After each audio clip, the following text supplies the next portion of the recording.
Bismillahirrahmanirrahim. Assalamualaikum warahmatullahi wabarakatuh. Alhamdulillah wa syukurulillah wa la hawla wa la quwata illa billahil aliyil azim. Bapak Ibu yang Allah muliakan, pagi ini kita bersama-sama belajar pengantar fikih mawarith ya, sebagai salah satu ikhtiar kita untuk mengilmui ilmu yang memang wajib kita pelajari ya, terutama sekali ilmu berkaitan tentang bagaimana kita mengelola harta kita sebelum kita wafat ya. Bapak Ibu, saya mulai dengan mengutip salah satu hadis yang sahih dari baginda Rasul sallallahu alaihi wasallam. Nabi bersabda, "Ta'allamul faraidah wa 'allimuhan nas." Belajarlah ilmu faraid dan ajarkan kepada manusia, fa innahu nisful ilmi. Karena ilmu mawaris atau faraid adalah sebagian dari ilmu atau separuh ilmu. Wa huwa yunsa. Ilmu ini akan dilupakan kata Nabi. Ya, ilmu ini akan dilupakan. Wa huwa awwalu ilmin yunza'u min ummati. Dan ilmu ini adalah ilmu yang pertama akan diangkat oleh Allah Subhanahu wa Ta'ala. Maka Bapak Ibu sekalian, dari sini kata para ulama setidaknya ada beberapa hal yang penting kita ketahui seputar pentingnya belajar ilmu faraid. Yang pertama, ada ancaman ya bagi mereka yang berupaya untuk melakukan manipulasi di dalam pembagian harta. Ya, apakah mereka yang menjadi ahli waris atau yang bukan ahli waris, ya. Kalau dia ahli waris, dia berupaya ya untuk menguasai harta warisan agar beberapa orang yang lain tidak mendapatkan warisan. Kalau dia bukan ahli waris, ya ada hasad, ada dengki kepada mereka yang menjadi ahli waris lalu berupaya untuk membatalkan bagian warisannya ya. Belum lama Bapak Ibu sekalian, saya dihadapkan pada kondisi pembagian warisan suatu keluarga di mana sepasang suami istri ya yang telah wafat ya. Jadi telah wafat dan mereka sebenarnya tidak punya anak ya, artinya anak-anak sudah meninggal, yang tinggal adalah cucu-cucunya. Yang menjadi persoalan adalah cucu dari mendiang kakek ya, dari jalur keluarga kakeknya dan dari jalur keluarga neneknya ini saling berupaya membatalkan bagian warisan yang lain. Masya Allah ya. Padahal Bapak Ibu sekalian, kalau saya telusuri, kedua-dua belah pihak bukan ahli waris. Karena almarhum dan almarhumah kategorinya sebatang kara. Karena semua ahli waris yang tersambung nasabnya langsung kepada almarhum dan almarhumah sudah terputus. Jadi mereka sebenarnya kategorinya bukan ahli waris, tetapi zawil kurba, kerabat dekat saja. Maka sebenarnya keadaan mereka tidak saling mewarisi. Maka harusnya ada kompromi bahwa bagaimana harta itu bisa dibagi rata saja kepada anggota keluarga yang memang tak satu pun menjadi ahli waris. Persoalannya adalah ini saling ingin membatalkan hak pihak lain gitu. Keluarga kakek ingin membatalkan warisan dari keluarga neneknya, begitu juga sebaliknya. Nah ini Bapak Ibu yang Allah muliakan, tidak boleh. Ya, Nabi bersabda pada hadis yang sahih, barang siapa yang berupaya lari ya, membawa warisan ahli warisnya, maka Allah akan haramkan baginya surga pada hari kiamat. Man farra min mirathi warithihi qata'allahu mirathahu minal jannati yaumal qiyamah. Jadi ancamannya berat Bapak Ibu sekalian ya. Berikutnya ada perintah untuk mempelajari. Ya, jadi Nabi tidak mungkin memerintahkan belajar suatu ilmu, melainkan memang ilmu itu penting untuk kita pelajari. Yang ketiga, ada perintah pula untuk mengajarkan. Jadi kalau kita sudah bisa atau mengerti, maka tugas kita mengajarkan orang-orang terdekat kita, apakah itu keluarga atau masyarakat. Kemudian yang keempat, dia banyak dilupakan. Ya, hari ini nyaris hanya seberapa persen saja keluarga itu yang masih mempertahankan tradisi membagi warisan atau perintah membagi warisan sesuai dengan ketentuan agama. Ilmu yang pertama kali akan dicabut oleh Allah Subhanahu wa taala, ya. Kemudian mencegah perpecahan. Karena kalau kita tahu, ya, apa saja yang perlu dilakukan dalam membagi warisan, maka insya Allah akan meminimalisir perpecahan, Bapak Ibu, ya. Jadi kalau hari ini banyak sengketa warisan, itu karena kita tidak menjalankan perintah Rasul, tidak ikut perintah Allah Subhanahu wa taala, ya. Kemudian yang terakhir, bahwa membagi warisan sebenarnya mudah, Bapak Ibu. Asal kita tahu beberapa rumusan-rumusan penting, ya. Karena kalau kita belajarnya tidak berguru akan berat. Tapi kalau kita berguru, diberitahu bagaimana cara memahami ilmu faraid mawaris yang mudah, itu ada caranya, Bapak Ibu. Ya, karena ilmu ini bukan ilmu yang baru, ilmu yang sudah ada sejak Quran diturunkan. Ya, artinya sudah berusia 14 abad yang lalu. Baik, Bapak Ibu yang Allah muliakan, berikutnya Allah menjelaskan dalam beberapa ayat dalam Al-Quran seputar panduan membagi warisan. Di antaranya Quran surah An-Nisa ayat 11. Allah berfirman, A'udzubillahi minasyaitonirrajim. Yusikumullahu fi auladikum. Allah telah menetapkan kalian dalam membagi warisan kepada anak-anak. Lidzakari mithlu hazil unthayain. Untuk anak laki-laki 2 kali bagian anak perempuan. Fa in kunna nisaan fawqa thnataini falahunna thulutsa ma tarak. Kalau tidak punya anak laki-laki atau ada anak laki-laki, anak perempuan, tapi ada beberapa orang, maka beberapa anak perempuan kata Allah mendapat 2/3. Wa in kanat wahidatan falahan nisfu. Kalau anak perempuan tunggal, maka bagiannya setengah dari anak dari orang tuanya. Likulli wali abawaihi likulli wahidin minhuma sudus. Bagi anak yang meninggal, ya, dan dia masih punya kedua orang tua, maka setiap orang tuanya, ayah ibunya mendapat 1/6. Mimma tarok. In kana lahu walad. Kalau anak yang meninggal itu masih punya anak. Fa illam yakun lahu waladun wa warithahu abawahu fali ummihi sulus. Kalau anak kita meninggal, dia tidak punya anak, maka ibunya dapat 1/6, sisanya bapaknya. Jadi asobah gitu. Kemudian kata Allah, fa in kana lahu ikhwatun fali ummihi sudus min ba'di wasiyati yusi biha audain. Aba'ukum wa abna'ukum la tadruna ayyuhum aqrabu lakum naf'a. Faridatan minallah, innallaha kana aliman hakima. Kata Allah, tapi warisan ini dibagi kapan? Kalau sudah tertunainya hutang dan tertunainya wasiat. Ada panduannya, Bapak Ibu. Jadi nggak boleh warisan sudah dibagi-bagi sementara almarhum, almarhumah masih punya hutang. Masih ada wasiat yang belum ditunaikan.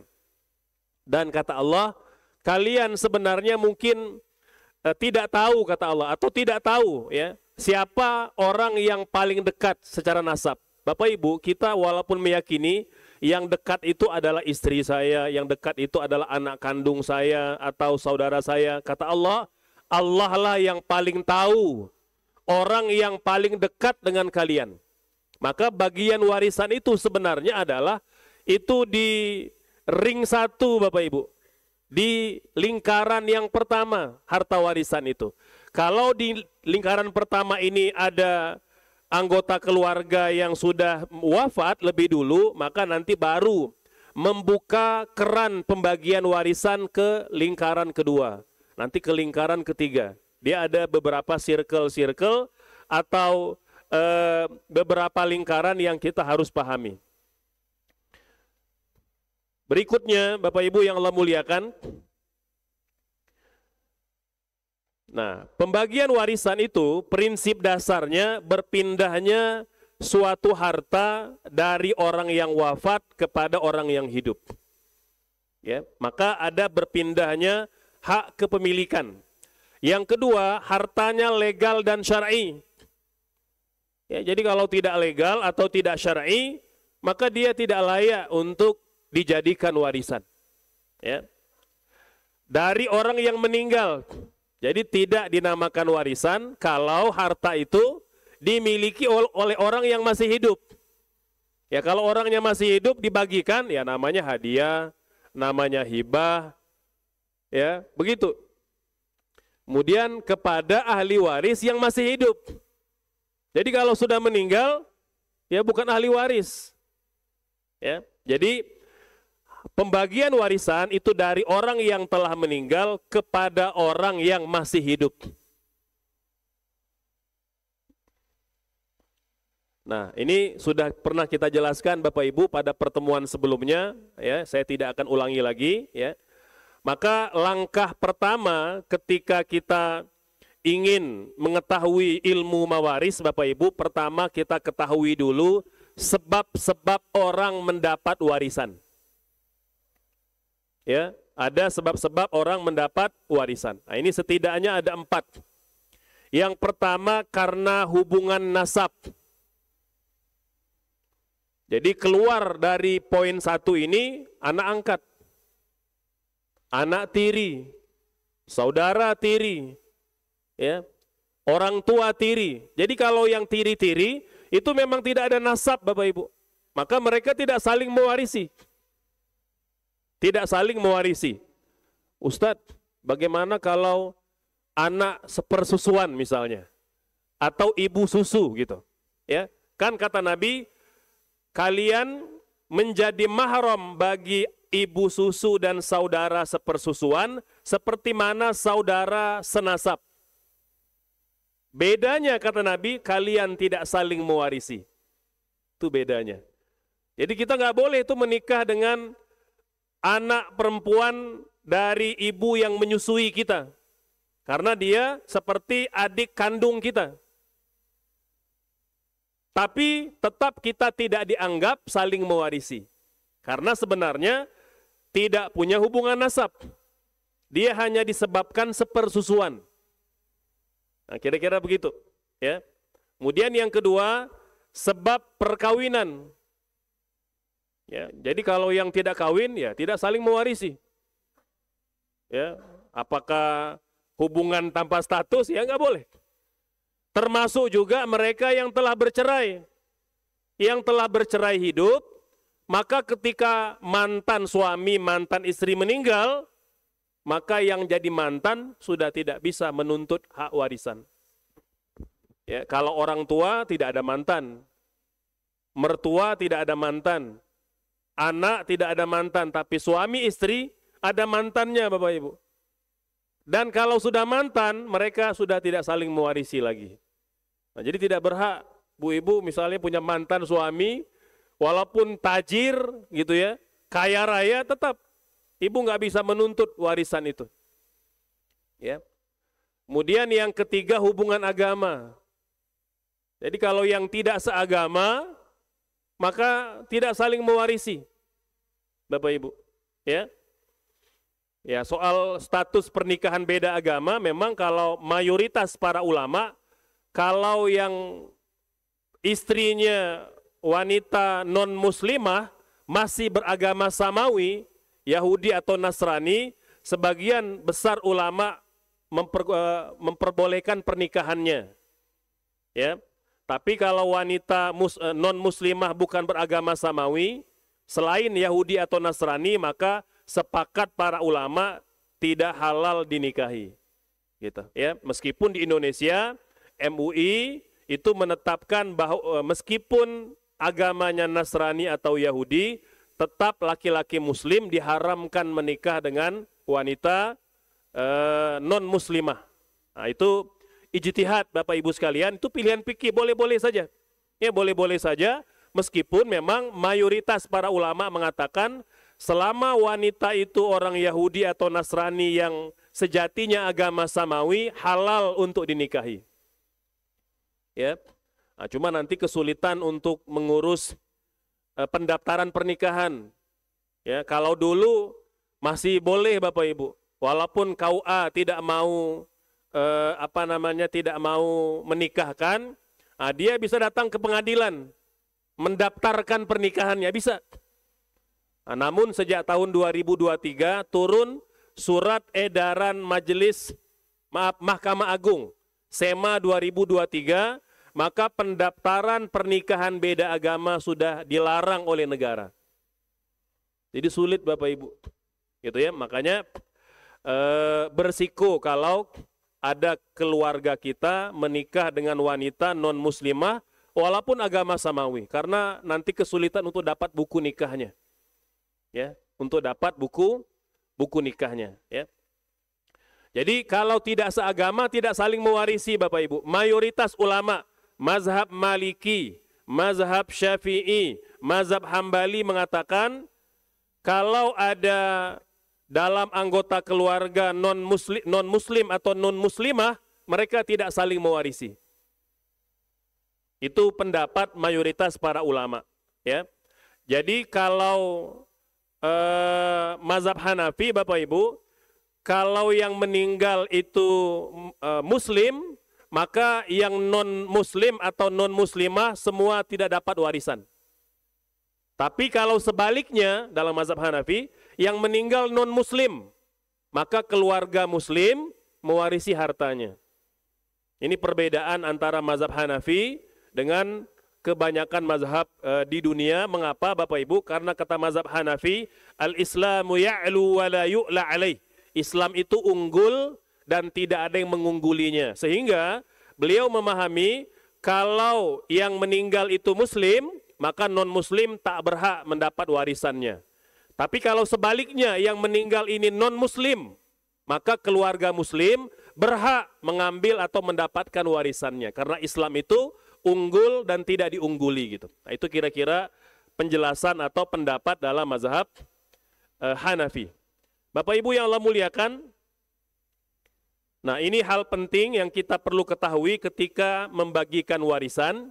Yang pertama ada pewarisnya, ada pemilik harta yang sudah wafat. Ya, jadi ada yang punya harta dan dia telah wafat. Ini rukun pertama di dalam pembagian warisan. Yang kedua, ada ahli warisnya dan masih hidup. Itu rukun kedua. Yang ketiga, ya ada harta warisan.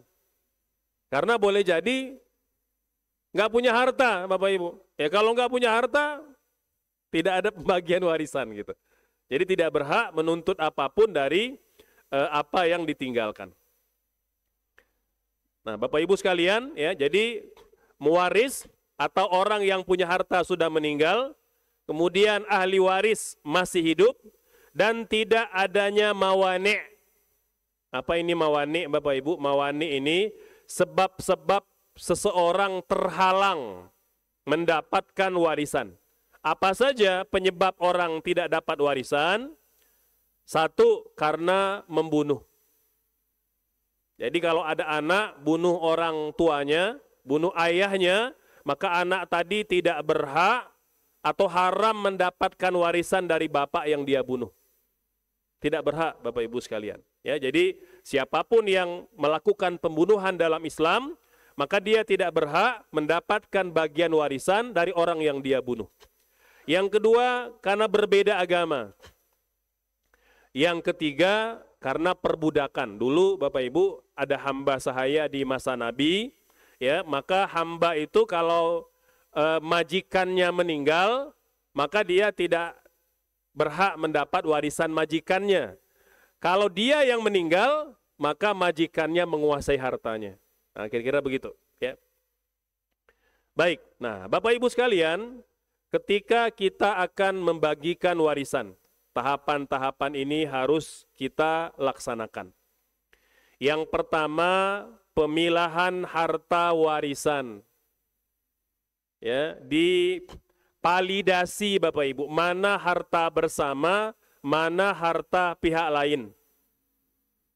Dalam Islam, Bapak Ibu, sebenarnya tidak ada harta gonogini. Tidak ada harta gonogini. Yang ada adalah harta milik bersama. Kalau dalam kehidupan berumah tangga, suami istri ketika pasangannya masih hidup, mereka beli rumahnya bersama, beli kendaraannya bersama, beli properti bersama, maka ketika tidak ada akad hibah dari satu pasangan ke pasangan yang lain, maka harta itu dipisah sesuai dengan hak masing-masing. Kalau suami punya 70%, berikan yang 70%. Kalau istri punya 30%, berikan yang 30%. Jadi tidak dibagi 2, tidak dibagi 3, tidak dibagi 4, dibagi sesuai dengan porsi milik masing-masing. Itu harta bersama. Yang kedua, milik pihak lain. Artinya boleh jadi harta yang ditinggalkan almarhum itu sudah diberikan kepada seseorang, atau sudah dijual, atau sudah dihibah, atau sudah diwasiatkan dan diwakafkan. Maka itu bukan harta warisan, Bapak Ibu. Ya. Jadi harta warisan itu harta yang memang oleh pemilik harta belum diberikan kepada siapapun. Gitu. Ya. Kemudian yang berikutnya, setelah harta dipilah Bapak Ibu, maka pastikan biaya pengurusan jenazah sudah diselesaikan. Rumah sakit, memandikan, mengkafani, menyolatkan, menguburkan, semua sudah dibayar. Ya.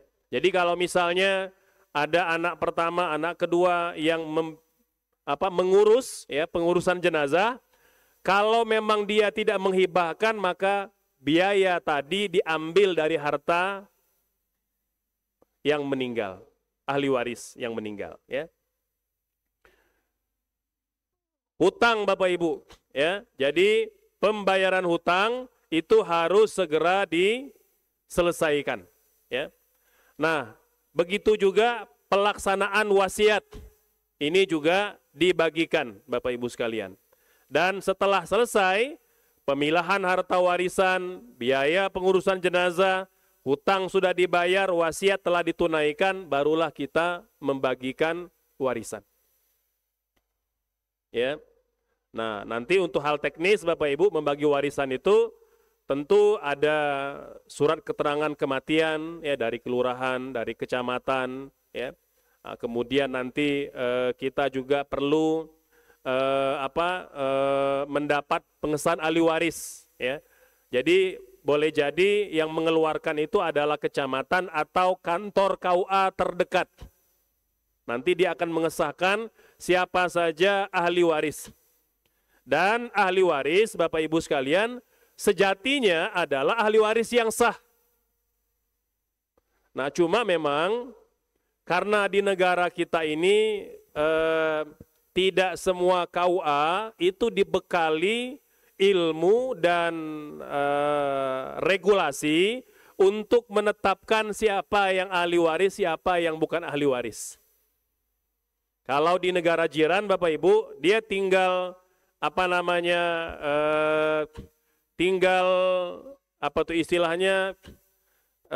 mengisi daftar keluarga. Ya, daftar keluarga, nanti sistem yang akan menetapkan ini ahli waris, ini bukan ahli waris. Nah, kira begitu. Di Indonesia Bapak Ibu, walaupun dia bukan ahli waris, tapi dia datang ke kantor KUA, dia datang ke kantor camat, mengatakan saya ahli waris, ini suratnya, ini KTP-nya, itu bisa didaftarkan Bapak Ibu. Nah, itu kelemahan kita. Ya, makanya saya juga sedang membantu, mendampingi sengketa keluarga juga. Jadi ada ahli waris, ada bukan ahli waris. Masing-masing melapor ke kantor KUA bahwa kamilah ahli waris. Ya, nah ini kelemahan kita Bapak Ibu. Jadi KUA tidak punya regulasi itu gitu. Ya, mereka hanya menerima laporan dan hanya memberi pengesahan saja. Jadi hampir tidak banyak ya KUA yang punya ilmu, yang mau gitu ya memberi waktu untuk membimbing masyarakat, Bapak bapak ini bukan ahli waris. Bapak itu nanti zawil kurba. Kalau ahli waris sudah tidak ada, baru bapak berhak dapat warisan. Tapi kalau selama ahli waris inti masih ada, bapak bukan ahli waris. Itu jarang KUA yang mau begitu, Bapak Ibu. Ya, mereka mungkin ya banyak kesibukan, banyak pekerjaan gitu ya. Ya udahlah, datang surat, baca sebentar, tanda tangan, stempel. Kira-kira begitu. Nah, jadi Bapak Ibu saran saya ya, kalau yang akan mengurus pembagian warisan, segera datang ke kantor KUA, ke kantor kecamatan terdekat. Pastikan surat pengesahan ahli waris sesuai dengan ketentuan agama, baru minta pengesahan kepada KUA atau kecamatan.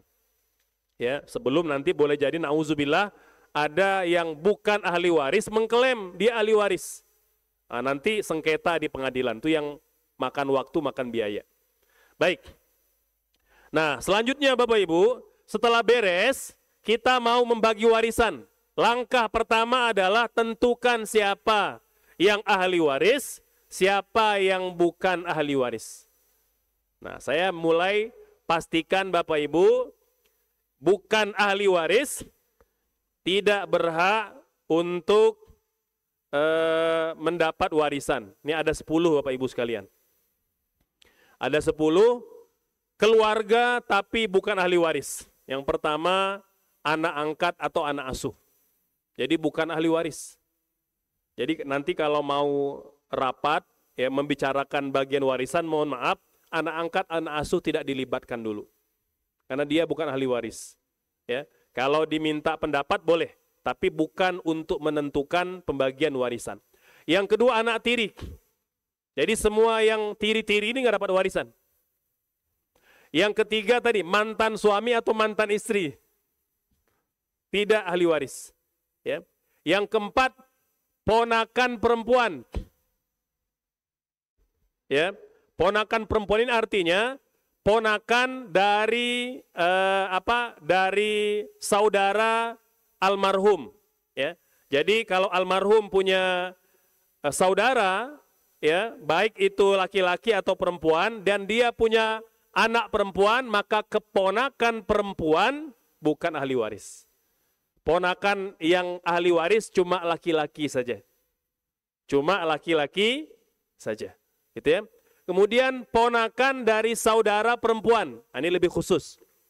Artinya keponakan yang dari saudari almarhum bukan ahli waris. Gitu ya. Jadi hanya yang dari jalur saudara laki-laki almarhum saja. Gitu ya. Mertua atau menantu. Nah, ini bukan ahli waris. Jadi menantu yang mertuanya pengusaha kaya raya gitu ya, jangan ngarep warisan Bapak Ibu. Ya, karena menantu, mertua bukan ahli waris. Nah, cuma kalau dimintai pendapat boleh ya. Belum lama ayah mertua saya wafat ya, saya diundang ke pertemuan keluarga, minta pandangan dan bimbingan seputar pembagian warisan. Setelah itu saya tidak intervensi lagi, ya, hanya memberikan panduan, memberikan bimbingan. Saya katakan, saya tahu diri, saya bukan ahli waris, maka saya tidak mau campur dalam pembagian warisan. Itu begitu Bapak Ibu. Kemudian saudara ipar, bukan ahli waris, ya. Jadi ipar laki-laki, ipar perempuan itu bukan ahli waris. Cucu dari anak perempuan. Bu Ibu, Bapak-bapak, kalau punya cucu dari anak laki-laki, dari anak perempuan kita, maka baik yang laki-laki dan perempuan, cucu kita itu dari anak perempuan, bukan ahli waris.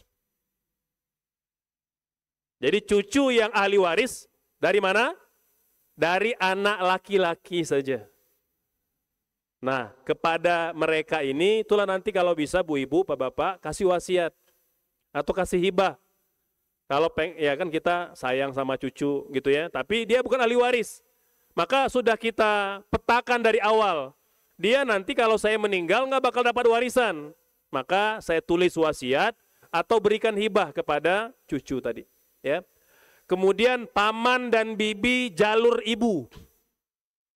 Kan paman bibi artinya saudara saudari ibu bukan ahli waris. Yang ahli waris cuma paman dan ibu jalur bapak. Gitu, ya. Itu yang menjadi ahli waris. Dan yang terakhir ya saudara tiri. Ya, ini Bapak Ibu tahapan ketika kita akan membagikan warisan, gitu ya. Nah, kemudian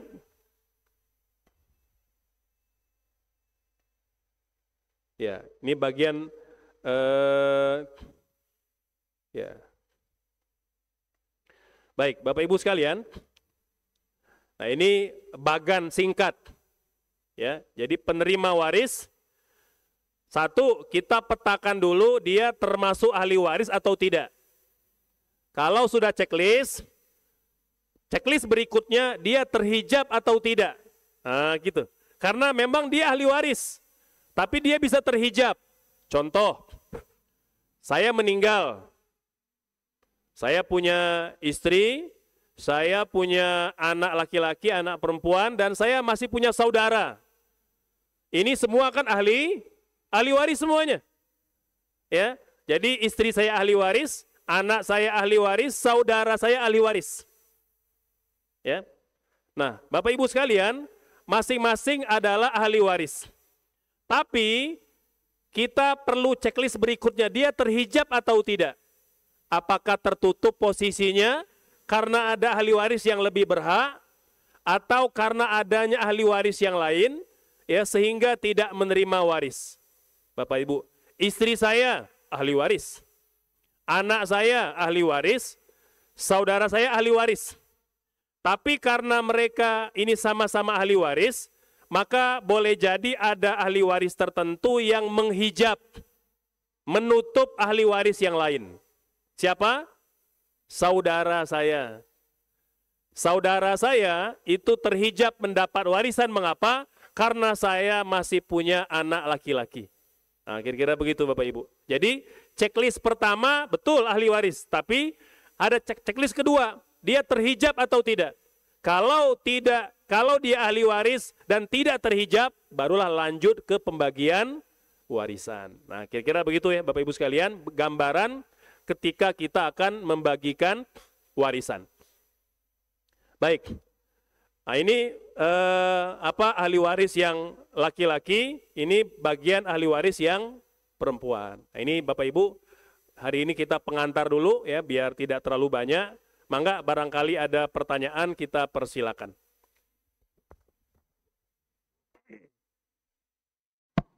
Baik, Bapak-bapak, sungguh sudah tadi sangat jelas. Sampai mungkin dalam ini belum kepada adatnya ya, belum kepada perhitungannya, tapi ini baru pembagian dasar atau persiapan siapa saja yang menjadi ahli waris. Jadi belum kepada adatnya, berapa bagiannya, dapat berapa belum. Ya, tapi ini masih di sekitar permulaan dulu, yaitu dasar ilmu waris dan siapa yang mendapatkan. Silakan, tadi Ustadz sudah membuka kesempatan kepada kita semua untuk dilanjutkan dialog. Silakan Pak Haji Dandan, ya Pak. Satu orang lagi dulu, nanti siapa? Ya Pak Seno, mangga Pak Dandan. Assalamualaikum warahmatullahi wabarakatuh. Kebetulan saya ketua RW di 09. Jadi masalah waris itu kelihatannya ada dua produk hukum ya. Yang satu dari kecamatan dan yang kedua adalah dari pengadilan gitu. Nah, untuk yang dari kecamatan itu RT RW terlibat. Jadi seperti Ustadz tadi sampaikan bahwa penetapan ahli waris itu RT RW juga harus mengetahui siapa ahli warisnya. Tentunya itu dari kartu keluarga dan sebagainya. Sedangkan kalau yang di pengadilan itu kita harus sidang di sana. Pertama itu. Yang kedua adalah pertanyaannya adalah tentang ring 1, ring 2 dan ring 3. Kalau seorang ahli waris meninggal, maka sebelum ahli waris itu meninggal, anaknya meninggal. Cucunya kan mendapat juga ahli waris. Gitu ya. Kemudian apakah juga cicitnya dapat ahli waris? Artinya cucunya meninggal, bapaknya meninggal, kemudian cicitnya yang menerima waris. Kebetulan saya pernah bersidang di pengadilan agama, nah itu ternyata cucunya itu dapat ahli waris itu. Walaupun bapaknya sudah meninggal duluan. Demikian, terima kasih. Assalamualaikum warahmatullahi wabarakatuh.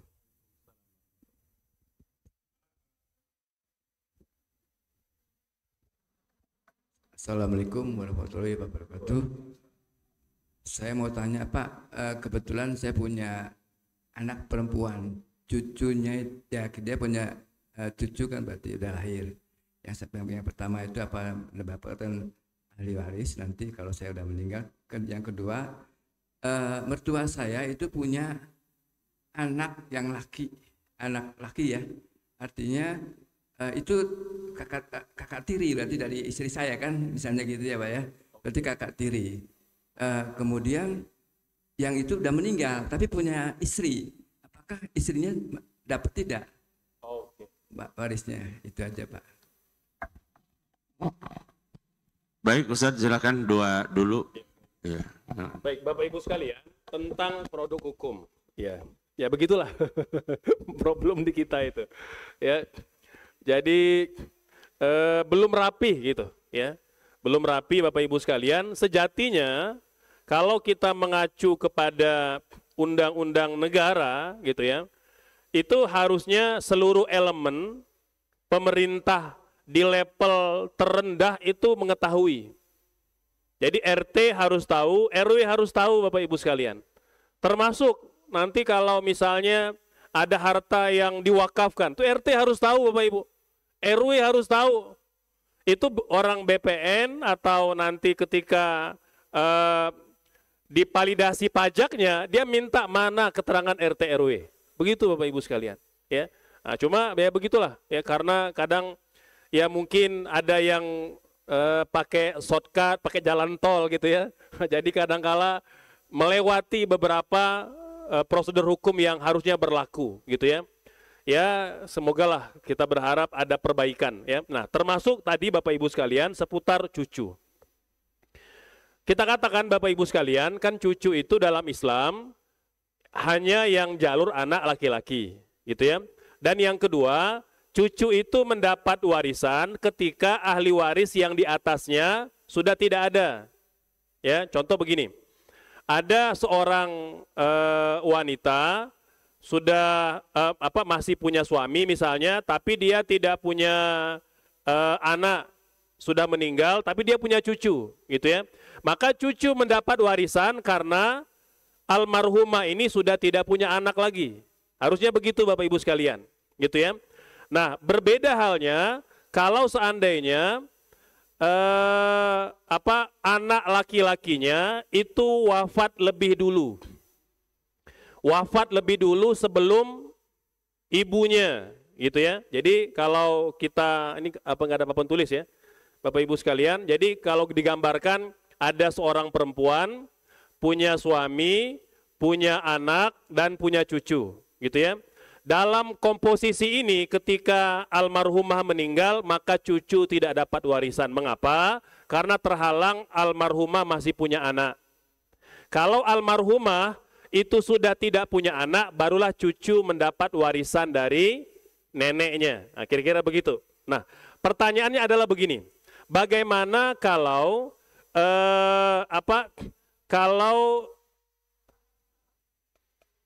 anak dari almarhumah tadi meninggal lebih dulu dan dia sudah menikah, punya istri, punya anak, artinya cucu dari almarhumah gitu ya. Tapi yang meninggal lebih dulu adalah anaknya atau bapak dari cucu tadi. Meninggal lebih dulu Bapak Ibu sekalian. Nah, pertanyaannya adalah setelah neneknya kemudian meninggal, mungkin setahun pasca anak laki-lakinya meninggal. Pertanyaannya adalah apakah cucunya berhak menuntut warisan dari neneknya?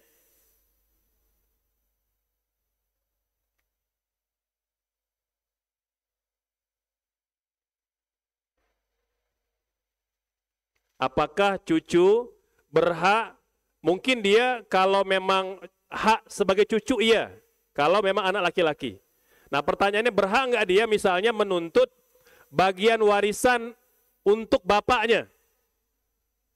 Mengapa? Karena sudah meninggal. Nah, gitu Bapak ya. Jadi sebenarnya problem kita di undang-undang kita adalah ketika terjadi kasus yang seperti ini, itu tidak diverifikasi siapa yang meninggal lebih dulu atau siapa yang meninggal belakangan. Dia hanya dipukul rata aja, pokoknya cucu dapat warisan. Dan negara kita, Bapak, negara kita itu mengakomodir. Bapak mau datang pakai hukum warisan diterima.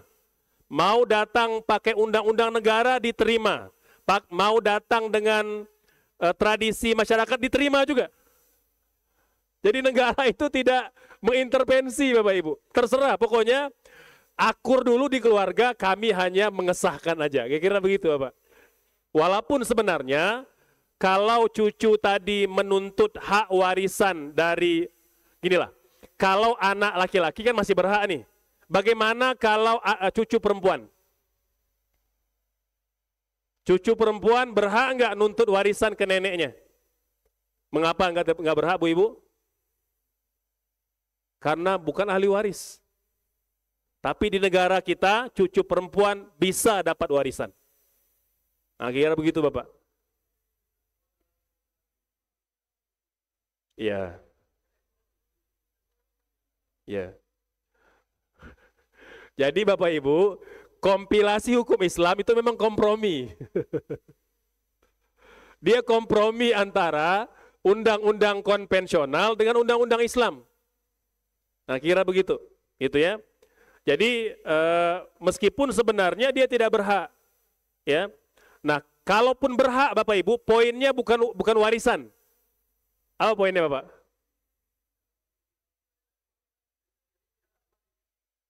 Enggak, itu ada poin lain Bapak. Ada kata yang kadangkala tidak dibunyikan.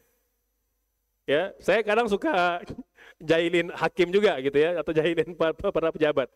Itu bukan ada satu klausul yang tidak disebut. Dia bukan warisan Bapak, tapi wasiat wajibah. Wasiat yang wajib. Jadi artinya seolah-olah ini almarhum, walaupun dia tidak pernah berwasiat, tapi dianggap wasiat. Akhirnya begitu. Jadi demi agar cucu ini tetap dapat bagian harta. Kira-kira begitu. Jadi ya ada kompromi-komprominya Bapak Ibu sekalian, gitu ya. Wallahu alam. Kemudian yang kedua, mertua itu punya anak tiri gitu ya tadi ya. Ya, punya anak tiri laki-laki dan dia punya istri. Berarti yang mau dibahas ini harta siapa Bapak? Harta siapa?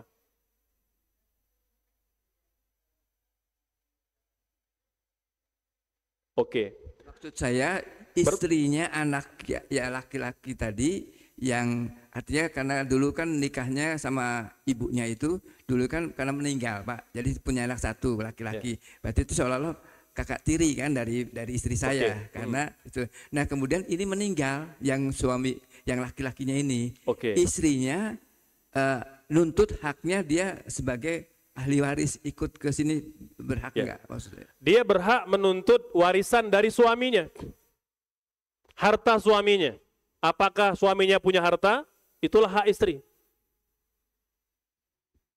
Bukan maksudnya warisan dari mertuanya, dari bapaknya, itu dari apa? Eyangnya lah bapaknya gitu ya. Dari kakaknya apa itu. Baik, saya paham. Bapak Ibu sekalian, jadi prinsip dasarnya istri itu hanya berhak menuntut warisan yang memang dimiliki oleh suaminya. Jadi kalau memang suaminya sudah menerima semua bagian warisannya dari almarhum orang tuanya, maka istri tidak berhak menuntut lebih dari itu. Itu satu. Nah, memang saya mengerti Bapak, bagaimana kalau suaminya ketika masih hidup belum sempat mendapat warisan orang tuanya, belum dibagi. Nah, itu begitu ya? Jadi masalah. Nah, lalu meninggal suaminya, apakah istri berhak menuntut warisan suami yang belum diterima? Jawabannya berhak. Jawabannya berhak Bapak. Walaupun itu anak tiri Pak, walaupun laki-laki. Oh iya, dia hanya mengambil kepada orang tua tiri Bapak, bukan kepada orang tua tiri. Tadi kita katakan bahwa anak tiri bukan ahli waris. Ya, maksud saya itu. Tadi kan berarti mertua saya kan karena nikah sama ibunya istri saya ya itu kan Artinya janda duda menikah. Iya, Iya. betul. Iya, Itu dia tidak berhak menuntut warisan kepada mertua tiri, nggak berhak. Enggak berhak ya Nggak Pak berhak. ya. Iya, sudah. Makasih Pak. Ya. Bu Ibu ada yang mau nanya? Ini sebelum mungkin ke Bapak lagi, mangga kalau ada silakan. Ya, silakan ibu-ibu. Ini Pak Ustadz memberi porsi khusus kepada ibu-ibu ini, sebab ini biasanya dari dapur kalau hak waris itu yang ribut biasanya. Banyak ribut. Mangga silakan. Assalamualaikum warahmatullahi wabarakatuh. Yang ingin saya tanyakan Pak Ustadz, ada seorang single parent lagi tuh Pak Ustadz, bertiga bersaudara, meninggalkan ahli waris, bukan meninggalkan, ahli warisnya ada dua, satu laki-laki, satu perempuan. Sang laki-laki memiliki anak perempuan, yang perempuan memiliki anak laki-laki. Oke. Ini apabila ini masih hidup ya Pak Ustadz ya. Apabila umpamanya si laki-laki meninggal, pewaris meninggal umpamanya, karena ini single parent. Oke. Yang ahli warisnya ada dua saudaranya, satu laki-laki, satu perempuan. Yang laki-laki memiliki anak perempuan, yang perempuan memiliki anak laki-laki. Oke. Meninggal lebih dulunya si saudara laki-laki umpamanya. Oke. Ini bagaimana hak-hak terhadap ahli waris tersebut? Mungkin Berarti itu. yang hidup siapa Teh? Yang hidup adalah cucunya umpamanya anaknya yang laki-laki, yang perempuannya, yang perempuan anak laki-lakinya. Ini bagaimana? Apakah mendapatkan atau tidak? Ya. Makasih. Bapak Ibu sekalian, kalau ahli waris masih punya anak atau masih punya cucu, maka saudara-saudari almarhum beserta ponakan-ponakannya tidak dapat warisan. Jadi anak dan cucu almarhum itu menghijab, Bapak Ibu, anak cucu almarhum itu menghijab saudara-saudaranya, karena tadi masih ada cucu laki-laki dari anak laki-laki atau cucu perempuan, ya. Artinya almarhum ini masih punya parul waris. Almarhum masih punya keluarga inti, maka yang di samping-samping tidak dapat warisan. Kecuali kalau almarhum atau almarhumah itu hanya punya anak perempuan atau cucu perempuan, maka paman dapat warisan, ponakan tidak dapat warisan. Jadi dia yang paling dekat dulu Teh, Ibu. Ya, jadi kalau tadi misalnya ada anak laki-laki, cucu laki-laki, maka paman, ponakan nggak dapat warisan. Tapi kalau almarhum masih punya anak laki-laki atau cucu laki-laki, maka paman tidak dapat warisan. Kalau yang tinggal cuma cucu perempuan atau anak perempuan, paman dapat warisan, ponakan nggak dapat. Kalau paman nggak ada, ponakan ada, maka ponakan dapat warisan. Kira-kira begitu. Kenapa? Anak perempuan, oke. Terus? Ada anak laki-laki? Masih hidup? Iya. Artinya yang dapat warisan cuma anak laki-laki, anak perempuan saja. Paman dan ponakan tidak dapat warisan.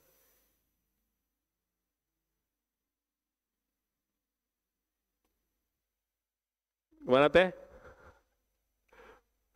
Jadi prinsipnya Ibu sekalian, ya, ini memang nanti di pertemuan kedua ya baru kita detail. Jadi biar mudah Bapak Ibu sekalian, harta warisan itu hanya di keluarga inti. Siapa itu keluarga inti? Satu, suami. Dua, ayah ibu almarhum. Tiga, anak laki-laki, anak perempuan. Empat, cucu laki-laki ya dari anak laki-laki. Ini yang keluarga inti. Kalau ini masih ada, maka paman, ponakan nggak dapat warisan. Nah, gitu gampangnya, gitu ya. Jadi kalau ini tidak ada, bisa ayah tidak ada, anak laki-laki tidak ada, barulah ponakan atau paman dapat warisan. Maka silakan kalau masih ada. Iya, silakan Bapak Ibu kalau masih ada. Bapak paman masih ada. Bang Soleh ada? Yang lain, mangga. Oh, Pak Bambang, bare Pak Bambang. Alhamdulillah sudah pada paham Ustaz. Iya. Nanti insya Allah Ustaz di pertemuan itu mungkin diskemakan saja Ustaz. Jadi siapa-siapa saja nanti kita mohon kepada Ustaz untuk siapa dari checklist awal ini, kemudian dari checklist kedua ini. Sebelum kita nanti ke pembagian hitungannya atau ke pembagian warisannya. Tapi kita untuk mengenal dulu nanti insya Allah oleh Ustaz digambarkan ya siapa-siapanya, kemudian nanti kan ada checklist awal, checklist kedua. Nah, jadi nanti disitulah akan lebih paham, ya. Kemudian nanti kita baru sinkronisasikan dengan ayat, ya, dengan setelah itu. Baik, bapak-bapak, masih ada? Saya berikan lagi? Tidak ada. Kalau tidak ada, alhamdulillah. Kita cukupkan sampai di sini dulu mengenai tentang hukum waris. Untuk mempersiapannya, Bapak Ibu silakan dibaca dulu di surat An-Nisa ayat 11-12 ya, dari 10, 11, 12 itu dibaca dulu supaya nanti ada gambaran gitu. Ya, untuk lebih masuk ke dalam adatnya, perhitungannya itu memang harus memahami siapa yang mendapat setengah, siapa yang berseperdelapan, siapa saja yang mendapat 1/6 dan seterusnya. Nah, nanti kalau sudah sedikit gambaran dari terjemah atau ayat tersebut, maka pada saat kita menghadapi permasalahan ataupun kajian, maka kita tidak akan terlalu ini sekali gitu, sudah ada dasarnya.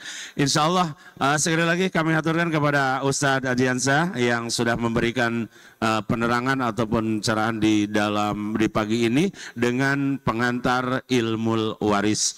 Nah, ini baru pengantar Pak, ya. Jadi belum isinya.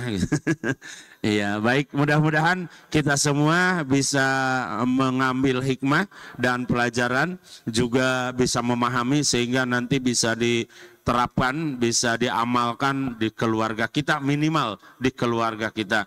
Entah itu keluarga kita sendiri ataupun mungkin keluarga saudara-saudara kita atau mungkin yang lain yang bisa minta tolong, minta bantuan, minta pencerahan kepada kita. Mudah-mudahan Allah memberikan kemanfaatan dari ilmu yang sudah kita dapat insya Allah. Sekali lagi saya aturkan Ustaz jazakallahu khairan katsira, semoga bermanfaat dan mari kita tutup pengajian ini dengan bersama-sama membacakan